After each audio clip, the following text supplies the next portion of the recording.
أعوذ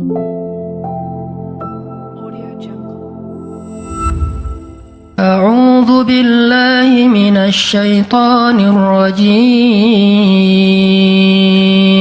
إلا تنصروه فقد نصره الله إذ أخرجه الذين كفروا ثاني اثنين إذ هما في الغار إذ يقول لصاحبه لا تحزن إن الله معنا فأنزل الله سكينته عليه وأيده بجنود لم تروها وجعل كلمة الذين كفروا السفلى وكلمة الله هي العليا والله عزيز حكيم. Kalau kalian tidak menolongnya, maka sungguh Allah akan menolongnya. Seperti ketika orang-orang kafir mengeluarkan dia dari kota Mekah pada saat dia menjadi salah satu di antara dua orang yang berdiam di dalam gua, yaitu Gua Thur. Ketika ia berkata kepada sahabatnya, yaitu Abu Bakar, dia di sini siapa? Rasulullah SAW. Ketika dia berkata kepada sahabatnya, la tahzan, innallaha ma'ana. Janganlah kamu khawatir, bersedih, takut, itu sama. Sesungguhnya Allah bersama kita. Maka Allah Subhanahu wa taala menurunkan rasa ketenangan kepadanya dan menolongnya dengan tentara yang kalian tidak bisa melihat. Sehingga Allah menjadikan kalimat orang-orang kafir itu menjadi dikalahkan atau rendah, dan kalimat Allah adalah kalimat yang tinggi, dan Allah Maha Perkasa lagi Maha Bijaksana. Ini kan kata-kata yang paling populer ya, la tahzan innallaha ma'ana. Tips pertama kalau kita pengen bisa lebih tetap tenang, happy ketika kita dalam tekanan adalah kita tuh memang harus punya sahabat yang selalu mengingatkan kita kepada Allah Subhanahu wa taala. Sahabat yang mengingatkan kita kepada Allah. Ini yang terjadi kepada Abu Bakar As-Siddiq. Sekelas Abu Bakar yang imannya sampai ke derajat Siddiq, bukan cuma mukmin loh, Siddiqun. Kan ada mukmin, ada muttaqin, ada siddiqin. Ini udah derajatnya siddiq. Arti siddiq itu udah nggak ada lagi keraguan di hatinya. Udah nggak ada lagi masalah sedikit pun. Ketika orang-orang ragu, Abu Bakar tetap yakin. Salah satu kasusnya pas Nabi pulang Isra Mi'raj. Nabi bilang bahwa saya baru pulang dari Palestina dan baru naik ke langit semalam. Diberitakan ini kepada orang-orang kafir Quraisy, tapi orang-orang kafir Quraisy nggak percaya. Lalu ketika para sahabat-sahabat lain mendengar, mereka kayak ragu-ragu gitu, bener nggak ya, bener nggak ya? Lalu ketika ditanya kepada Abu Bakar, ya Abu Bakar, lihat tuh teman kamu makin gila aja. Emangnya kenapa, kata Abu Bakar? Dia ngaku-ngaku baru pulang dari dari Palestina. Dia ngaku-ngaku baru pulang dari langit. Katanya Isra dan Mi'raj semalaman, dalam waktu 1 malam. Lalu Abu Bakar bertanya, siapa yang bicara kayak gitu? Dia atau kalian? Kata mereka, Muhammad yang ngomong kayak gitu langsung kepada kami. Kata Abu Bakar, kalau Muhammad yang ngomong kayak gitu, maka benar. Dia nggak mau tanya gimana caranya, berapa lama waktunya, kapan, siapa yang membawa dia. Nggak nanya apapun. Kalau Muhammad yang ngomong, maka itu benar. Ini artinya siddiq, nggak banyak tanya, percaya banget. Kalau ayatnya kayak gitu, udah cukup. Kalau hadisnya kayak gitu, udah cukup. Kalau kata ulama kayak gitu, saya ikut. Nggak ada kenapa kayak gini dan seterusnya, nggak. Ini menunjukkan Abu Bakar itu orang yang sangat luar biasa imannya. Tapi dia tetap manusia. Gimana pun imannya udah kuat, mantap, siddiq, ketika ada masalah, sifat dasar manusia itu keluar lagi, yaitu khauf, rasa khawatir, takut. Dan yang luar biasa, khawatir dan takutnya Abu Bakar itu bukan untuk keselamatan diri beliau. Abu Bakar itu khawatir terhadap keselamatan Rasulullah SAW. Jadi bukan keselamatan Abu Bakar. Kalau kita mungkin khawatir terhadap keselamatan diri sendiri nih. Kalau Abu Bakar derajatnya khawatir terhadap gimana ya Rasul, kalau mereka ngelihat ke bawah, ke kakinya, pasti kita akan ketahuan. Karena mereka sembunyi di sebuah lubang, nggak gua sih, kecil, lubang di bukit Jabal Thur, dan orang-orang kafir Quraisy sudah datang ke lubang itu, berdiri tepat di pintu gua. Kalau mereka ngelihat ke bawah, udah ketahuan tuh, kelihatan Rasulullah sama Abu Bakar. Sehingga Abu Bakar berkata, ya Rasulullah, kalau mereka ngelihat kita sedikit aja ke bawah kaki mereka, mereka akan menemukan kita. Gimana ini ya Rasul? Saya khawatir terhadap keselamatanmu. Apa kata Nabi? Ya Abu Bakar, ma dhannuka bithnain, Allahu salisuhuma. Wahai Abu Bakar, kenapa kamu pikir kita cuma berdua? Allah yang ketiga di antara kita. Baru la tahzan, innallaha ma'ana. Jangan khawatir, Allah bersama kita. Kata-kata ini kalau diucapkan oleh orang solih pada waktu yang tepat ketika kita ngalamin satu masalah besar, itu akan luar biasa memberikan efek ketenangan buat kita. Tapi waktu yang tepat. Kalau normal-normal aja kayaknya agak kurang ngaruh nih. Makanya kata-kata kayak gini itu timingnya tuh harus pas. Dan yang mengatakan orang yang memang punya aura kesolehan yang luar biasa. Sekelas Rasulullah kurang apa? Itulah sebabnya kenapa kita harus punya banyak, atau setidaknya kita punya seorang sahabat, seorang teman yang solih, yang sering mengingatkan kita. Minimal istri. Kenapa? Karena kalau kita galau dalam urusan kerjaan, nanti pas kita pulang ke rumah, yang akan bilang la tahzan innallaha ma'ana adalah pasangan kita.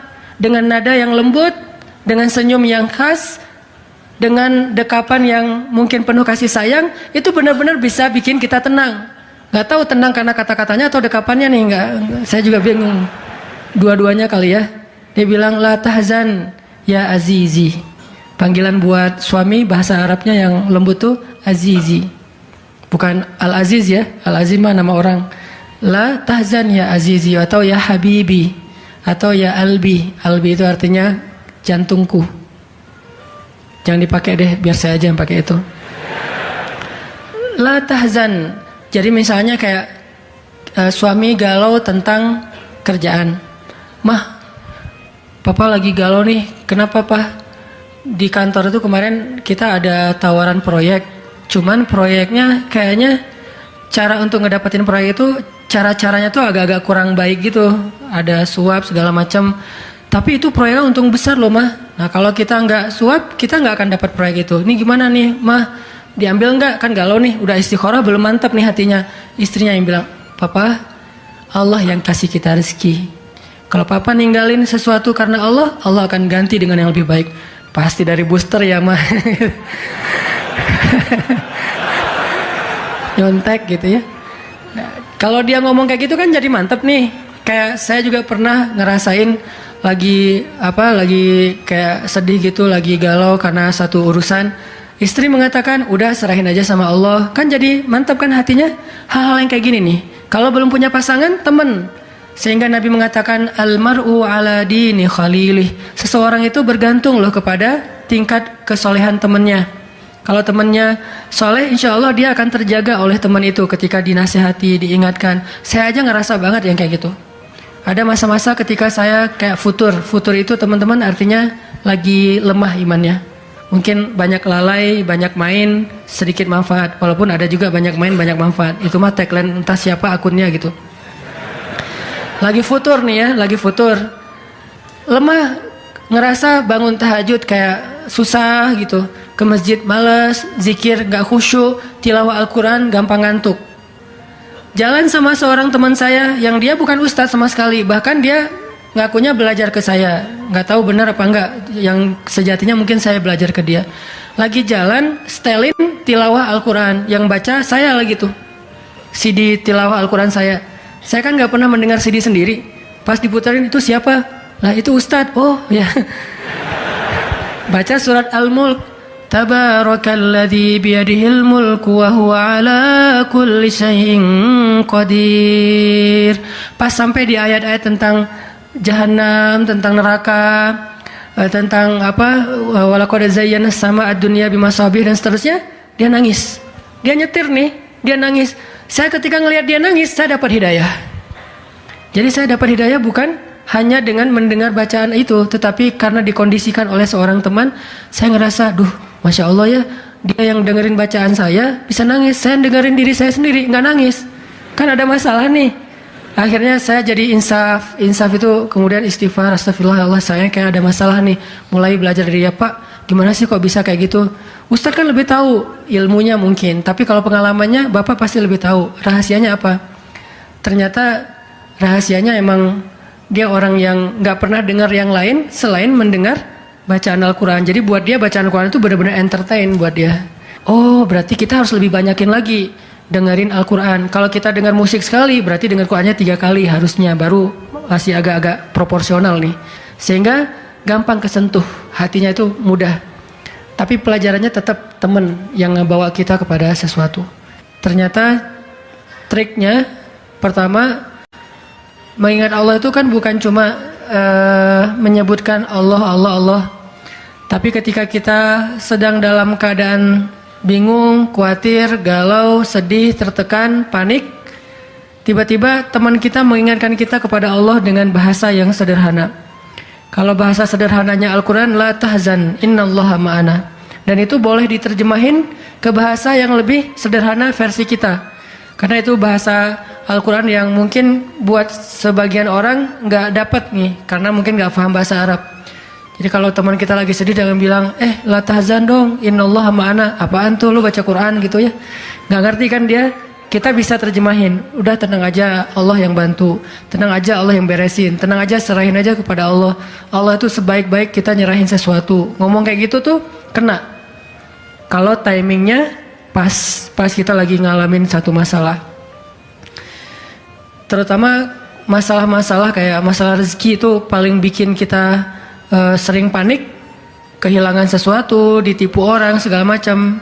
Kita bilang udah nggak apa-apa, nanti Allah ganti yang dengan yang lebih baik. Allah yang ganti gitu, Allah yang ganti. Tenang tuh jadinya, karena kita sedang mengetuk kembali imannya di saat dia sedang butuh-butuhnya iman itu. Dan itu butuh teman yang bisa mengingatkan kita. Sehingga Nabi bilang ciri-ciri teman yang baik itu adalah kalau kita ketemu dia bikin kita sering ingat Allah. Dia bikin kita sering ingat Allah. Coba teman-teman renungkan nih, coba dihitung-hitung. Kita kalau ketemu teman ngomongin dunia berapa sering? Terus ngomongin Allah berapa sering? Kan jarang banget kita ketemu teman ngomongin tentang Allah kan? Dan kayaknya nggak tahu juga bahannya mau ngomongin apa tentang Allah. Kita ngomongin tentang Allah yuk. Ngomongin tentang Allah, apaan tuh? Kan bingung dia tuh. Maksud lo qul huwallahu ahad gitu, atau ayat kursi. Berarti kita belum terbiasa bicara tentang Allah. Nah ini yang harus kita coba latih pelan-pelan nih. Kita lihai banget nih, bisa smooth banget masuk ke tema tentang dunia. Bisa ganti-ganti topik dan semuanya tentang dunia, tentang kuliner, tentang kerjaan, tentang jodoh, tentang kuliah, tentang pendidikan, tentang apapun, tentang teman. Bisa dengan mudah dan seru gitu ngomongin tentang dunia teh. Dan itu bukan sesuatu yang dilarang memang. Cuman kok nggak seimbang kita ngomongin tentang Allah Subhanahu Wa Taala. Coba kita belajar cari teman yang udah sefrekuensi dulu. Arti sefrekuensi bukan sama-sama udah baik, sama-sama udah niat pengen memperbaiki diri. Sama-sama udah punya tekad kita pengen hijrah nih.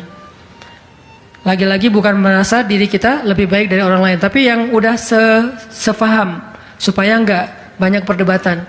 Ajak dia ngobrol tentang Allah pelan-pelan dan secara bertahap, nggak bisa langsung ngejos, nggak bisa langsung coba lo sebutin rububiyah asma Allah yang 99 apa aja, itu mah cerdas cermat ya. Tapi kita ngomongin Allah tuh baik banget loh, kemarin gini Allah aja yang diomongin. Sehari minimal kita ngomongin Allah itu sekali deh.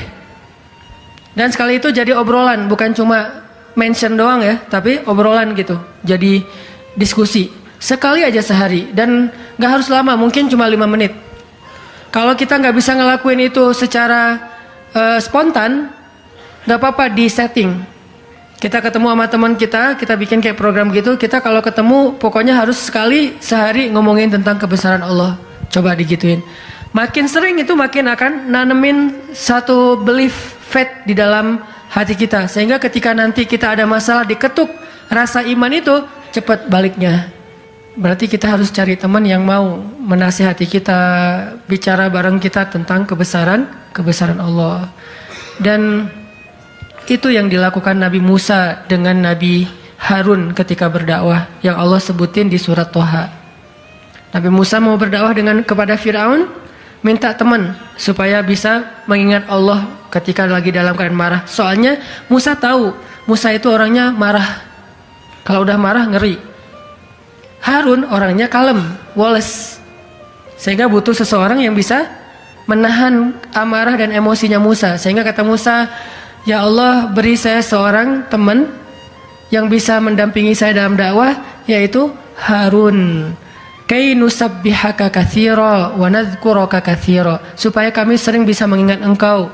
Artinya kalau Musa sendiri marah, lupa sama Allah. Tapi kalau ada Harun, Musa istighfar, astagfirullahaladzim, gitu. Begitu juga nabi kecil, ada 2 orang nabi kecil sepupuan. Siapa dia? Isa dan Yahya.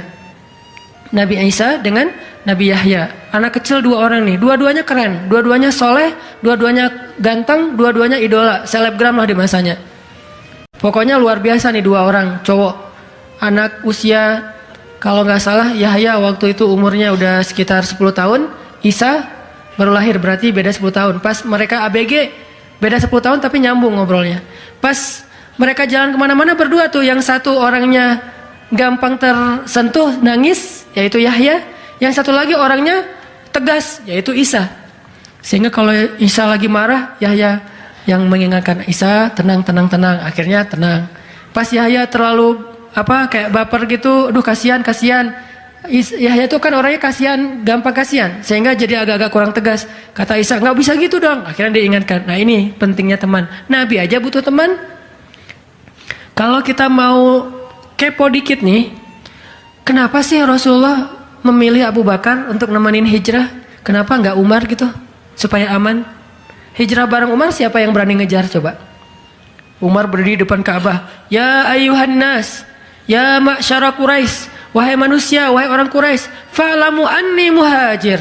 Ketahuilah saya pengen hijrah, kata Umar. Siapa yang pengen istrinya jadi janda, anaknya jadi yatim, tunggu saya di balik bukit itu. Ada yang berani? Diam semuanya. Coba Rasul kalau hijrah bareng Umar, enak kan? Wahai orang-orang Quraisy, wahai manusia, saya sama Rasul nih mau hijrah. Siapa yang berani nunggu saya di balik bukit itu? Kalau enggak dia akan hilang kepalanya. Enggak ada yang berani kan? Kenapa Rasulullah milih orang yang lemah seperti Abu Bakar? Udah kurus, lemah, dan kaumnya kabilah yang lemah, Bani Taim. Bani Taim itu lemah kabilahnya, enggak seperti kabilahnya Umar bin Khattab. Kenapa bukan Umar? Kenapa bukan Hamzah? Hamzah itu pemanahnya para sahabat, pemanahnya orang-orang Mekah. Dan juga nggak ada yang berani sama Hamzah. Hamzah mukul Abu Jahal di depan orang banyak, nggak ada yang berani balas. Ketika Abu Jahal mukulin Rasul lagi sholat depan Ka'bah, Nabi lagi sholat digebukin sama Abu Jahal. Dibelain sama Abu Bakar ikut digebukin. Akhirnya wajah Abu Bakar itu nggak dikenali lagi, saking babak belur. Itu digebukin sama Abu Jahal dan teman-temannya. Ketika Hamzah dengar berita itu, langsung Hamzah pergi ke tempat orang-orang ngumpul, dicari mana Abu Jahal, dipukulin sama Hamzah sekuat-kuatnya sampai berdarah-darah Abu Jahal, tapi orang Quraisy nggak ada yang berani balas, saking terpandangnya Hamzah. Kenapa nggak dengan Hamzah, pamannya sendiri? Atau kenapa nggak dengan Utsman gitu, yang kaya raya, yang bisa memberikan fasilitas VIP untuk Rasulullah, naik mobilnya Alphard gitu, nyaman hijrah? Kenapa Abu Bakar yang udah jatuh miskin, fisiknya lemah, kabilahnya tidak dipandang? Kenapa? Karena Abu Bakar itu yang paling solih di antara semua sahabat. Jadi pilihannya kesolihan, bukan kekuatan fisik. Kenapa?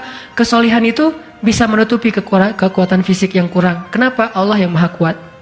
Kesolihan bisa menutupi kurangnya harta, Allah yang maha kaya. Kesolihan bisa menutupi kekurangan dari dukungan kabilah, Allah lebih banyak lagi dukungan dari langit dan bumi. Yang dicari oleh Rasulullah itu adalah teman yang soleh. Ya Abu Bakar, temani saya hijrah. Siap ya Rasulullah. Hasilnya apa? Dikejar-kejar sama orang Quraisy karena mereka nggak takut dengan Abu Bakar. Tapi ketika mereka mau ketemu dengan Rasulullah dan Abu Bakar di dalam gua, Allah palingkan wajah mereka dari melihat ke bawah kaki mereka. Allah punya banyak cara. Ada ulama yang bilang bukan cuma dipalingkan, tapi tiba-tiba merpati bikin sarang di situ laba-laba. Walaupun ada perdebatan di antara ulama ini hadisnya sahih atau enggak. Yang jelas Yang pasti nih, Allah melindungi mereka dengan banyak cara sehingga nggak bisa ditangkap. Allah yang bertindak. Jadi butuh teman yang soleh. Walaupun nanti kenyataannya teman yang soleh ini malah ditenangkan oleh Rasulullah, bukan Rasulullah ditenangkan oleh dia gitu. Kan nyari teman yang soleh biar bisa menenangkan nih. Ternyata pas ada masalah, Rasul gimana? La tahzan, innallaha ma'ana, tenang, udah beres. Bisa nggak kita coba latihan ini? Kalau kita berteman dengan seseorang, niat kita pengen saling mengingatkan. Wa tawasau bil haq, yaitu mengingatkan tentang Allah. Wa tawasau bis shab. Itu kayak gitu tuh ayatnya. Pertama hak dulu, kedua sabar. Kalau nasihatnya udah benar, insya Allah sabar. Jadi kalau kita pengen menasihati teman kita atau dinasihati oleh teman kita supaya lebih kuat, bisa tough, bisa survive dalam masalah, minta dia menasihati kita al-haq. Dan siapa al-haq? Allah Subhanahu wa taala. Wa tawasau bil haq artinya saling menasihati dengan nama Allah. Udah serahin aja sama Allah. Allah itu maha ini sebutin dengan bahasa sederhana. Langsung sabar jadinya. Langsung lebih kuat, lebih tenang. Itu yang pertama teman-teman. Kita sering berteman dengan orang yang insya Allah dia yakin sama Allah lebih kuat daripada kita, imannya lebih mantap daripada kita. Yang kedua, gimana caranya biar kalau kita menyebut nama Allah, kalau kita sholat, kalau kita berzikir itu jadi lebih tenang gitu, lebih happy.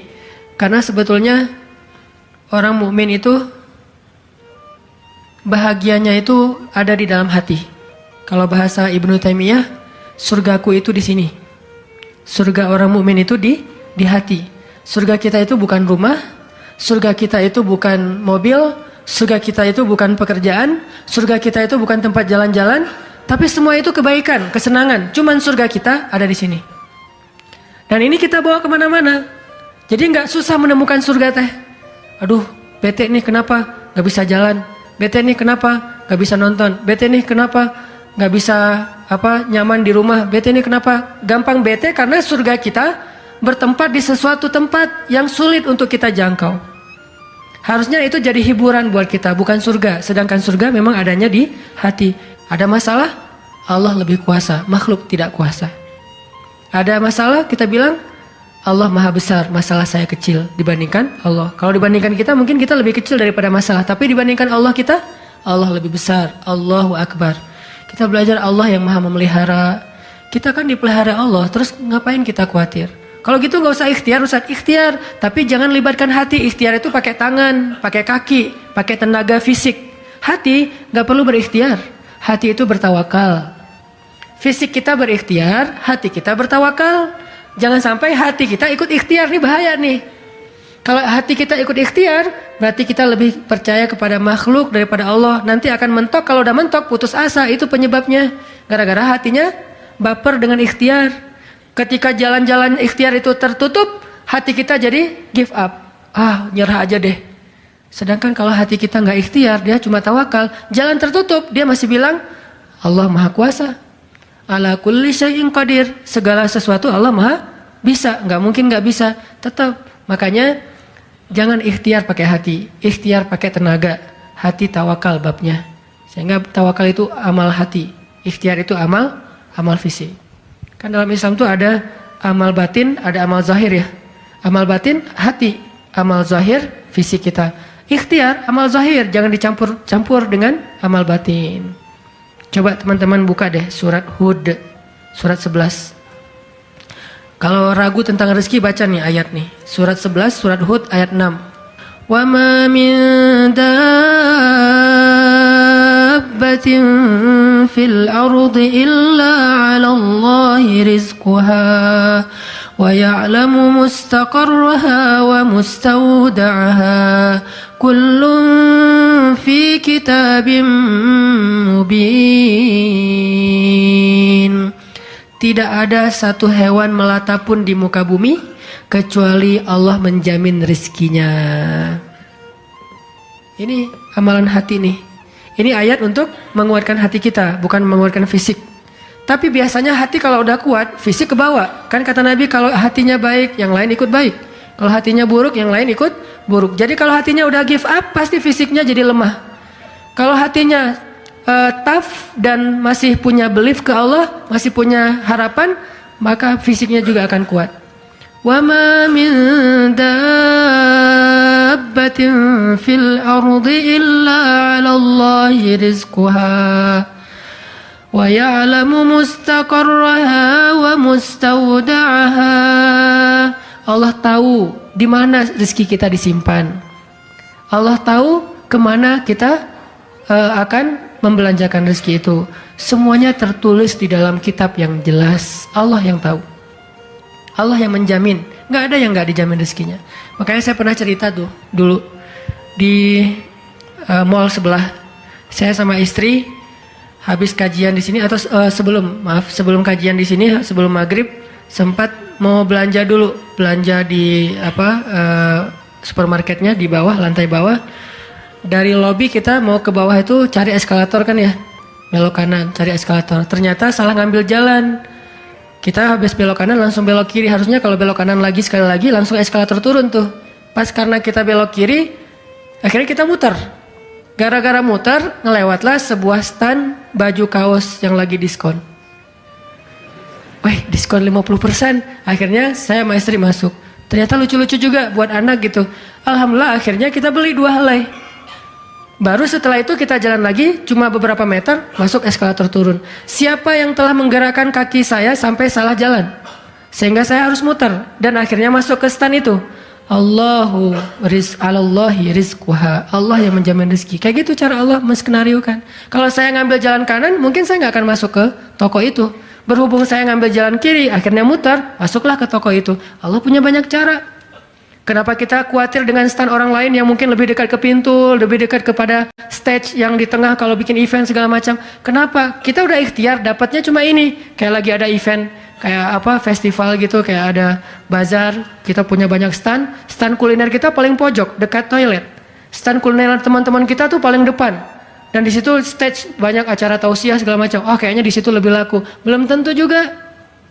Bisa jadi pada waktu itu banyak orang yang sakit perut atau apa akhirnya ya lewat. Aduh, ini kayak seru juga nih di sini nih, makan di sini. Gak usah jauh-jauh sambil nunggu makan. Allah yang punya cara. Saya kan pernah cerita kesasar sampai ke Cirebon. Kenapa kesasar? Ada suatu hari Minggu kayak lagu.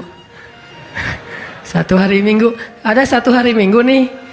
Bingung kita pengen keluar sama keluarga, sama anak-anak. Kita keluar yuk. Saya bilang ke anak-anak, hayu, kata anak-anak.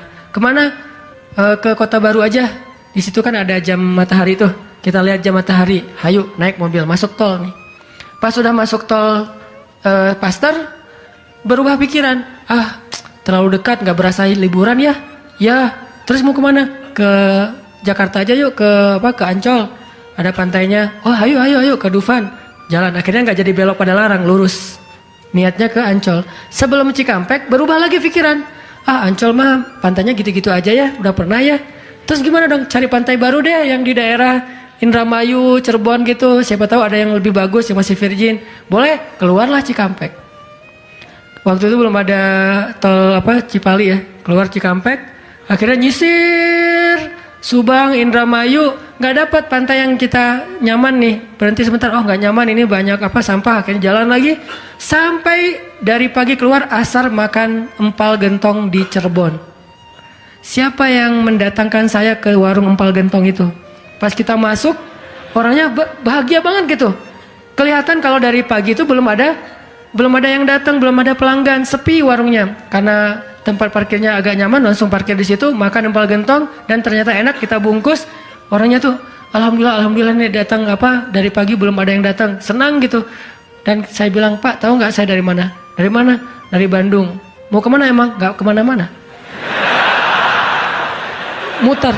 Jadi kita cuman dari Bandung cuma pengen makan empal gentong di Cirebon ujung-ujungnya. Pulang sampai ke Bandung jam 10 malam, macet lagi tuh di Sumedang karena ada perbaikan jalan. Cuma pengen makan empal gentong, ngasih rezeki ke orang di Cirebon, kayak gitu banget tuh caranya tuh, coba lihat cara Allah. Oh, yakin nih sama Allah. Allah bisa banget ngedatangin. Kalau ini terjadi kepada orang lain, berarti kalau saya cari rezeki bisa juga caranya kayak gitu. Allah kan punya banyak cara. Cuman kadang-kadang atau seringnya kita nggak tahu cara itu, tahu hasilnya doang nih. Tiba-tiba dapat. Sesederhana itu kita berpikir, akhirnya sesederhana itulah syukur kita ke Allah. Kalau kita tahu gimana rumitnya rezeki itu datang ke kita, kita akan syukurnya lebih pasti tuh. Masya Allah ya, Allah ngedatangin rezeki ke saya tuh gitu-gitu amat, sampai ada orang yang kesasar sekeluarga, bingung gitu. Tapi kan dia, kalau saya nggak cerita, dia nggak akan tahu. Dia pikir cuma orang yang memang tinggal di Cirebon atau emang lagi jalan lewat kebetulan mampir. Artinya karena dia nggak tahu prosesnya, rasa syukurnya juga sederhana. Sama kayak kita nggak mensyukuri masakan istri kita kalau yang udah punya. Istri itu masak tuh rempong loh dari pagi, wah sampai apa ganti lagi. Kita nggak tahu ya, mungkin istri kita baru belajar masak, gagal 2 kali loh. Itu yang ketiga tuh, nggak enak pula. Udah gagal 2 kali. Dan kita pikir cuma masak sayur gini doang mah, sayur bening mah gampang. Kita kan nggak tahu prosesnya, sehingga apresiasi kita juga ya segitu-gitu aja. Kalau kita tahu prosesnya, walaupun cuma sayur bening sama telur ceplok, kita akan peluk istri kita, mah makasih banyak ya, mama udah berkorban banget buat papa, mah hari ini makanan terenak sepanjang hidup papa loh mah. Kenapa ngomong gitu? Karena tahu prosesnya. Gitu juga kita ke Allah. Karena kita nggak tahu proses rezeki itu Allah setting sampai datang ke kantong kita. Kita kayak ya alhamdulillah gitu doang. Tapi kalau kita tahu masya Allah ya Allah alhamdulillah atas semua nikmat yang kau berikan, puji-puji Allah. Artinya teman-teman, kalau galau tentang rezeki dari Allah, tentang pekerjaan, tentang kuliah segala macam, termasuk tentang jodoh, coba baca ayat 6. Semua Allah yang jamin. Ini bab hati ya, lagi-lagi bab hati. Ikhtiar mah jalan aja terus, tapi hati Allahi rizquha, Allah yang menjamin. Itu baru jadi tenang nih mengingat Allah, tetap happy gimana-gimana juga. Dan ini ditaraddud, diulang-ulang. Coba diulang-ulang nih ayat nih. Jadikan salah satu ayat favorit. Kalau kita lagi galau, langsung baca ayat ini berulang-ulang sendiri kalau bisa. Baca dulu terjemahannya, hafal. Kalau udah hafal terjemahannya, tinggal baca ayatnya berulang-ulang. Sebelum tidur mungkin, kalau yang paling tenang. Kalau khawatir nggak bangun tahajud, ya udah sebelum tidur baca. Wa ma min dabbatin fil ardi illa 'alallahi rizquha. Diulang. Itu beda banget loh rasanya. Belajar untuk mentafakuri kebesaran Allah, sehingga kalau kita nanti ada masalah, mengingat Allah lebih mantap.